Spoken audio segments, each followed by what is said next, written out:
one thing that I've been doing in my tour repeatedly, when I talk about the first chapter of my book, which is Stand Up Straight with Your Shoulders Back, it's a discussion of hierarchies and their eternal nature, right? Because my claim is, and it's not my claim, I think it's mere fact, that organisms that have to cooperate and compete with other organisms of their type inevitably arrange themselves into hierarchies, and that's been going on for so long, which is at least 300 million years, that our nervous systems have adapted to hierarchies as if they're a permanent element of being, right? More permanent than trees, like seriously permanent.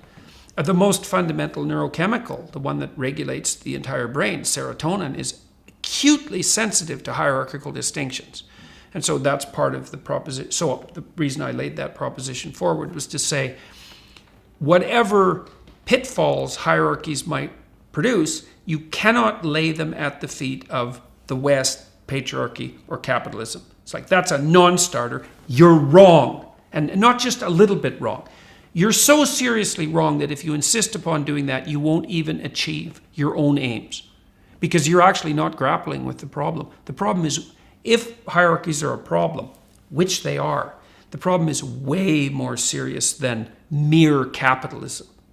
It's way deeper. And if you're actually interested in rectifying the negative consequences of hierarchies, then you're going to have to get a lot more sophisticated than your idiot Marxism. So part of the elaboration of that argument is, well, hierarchies are inevitable because we have to solve complex problems and we have to solve them socially. And when you implement a solution to a complex problem socially, you produce a hierarchy because some people are better at the implementation than others. So there's a hierarchy of competence, and then there's a hierarchy of distribution of the spoils. And in both of those hierarchies, you get a disproportionate clumping of resources at the top and dispossession at the bottom. It's in the nature of hierarchies. So what's the left for? The left is to remind those who are benefiting from the hierarchies that the hierarchy comes at a cost. And the cost is the clumping of people at the bottom. And that's an eternal cost, and it's not trivial. And so that's what the left should be properly focused on. The left should be providing the voice of those who are dispossessed by hierarchies. And the right should be saying, yeah, but the damn hierarchies are necessary. And they're not only necessary, but they're also productive. Then the left says, yes, but they tilt towards tyranny, and they can be occupied inappropriately by people who are playing games of power. Fair enough, the right has to take that into account. The hierarchy can rigidify and is likely to do that, and it can be taken over by people who are corrupt, and that's likely to happen. And so, but it's okay because the dialogue can work out. The right can say, well, yeah, we need the damn hierarchies and they need to be buttressed, and the left can say, yes, but they have to be maintained properly so they don't deteriorate and degenerate.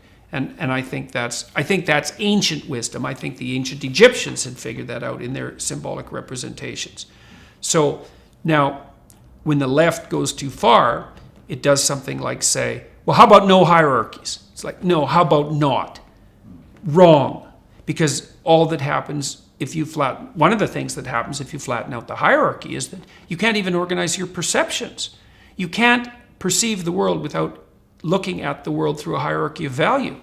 And because you can't perceive the world unless you make one thing more important than all the other things, because you don't even know what to look at.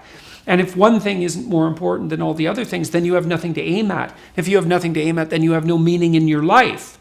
So the left can't just demolish the hierarchies in the name of some equality of outcome, let's say, because you blow out the future, you leave people aimless, and you destroy the very institutions that allow people to make competent progress in the world. That's not an acceptable outcome. So we have to agree to live with the tension. Necessity for hierarchies, the proclivity for them to pathologize, and the necessary voice of the left in speaking for the dispossessed.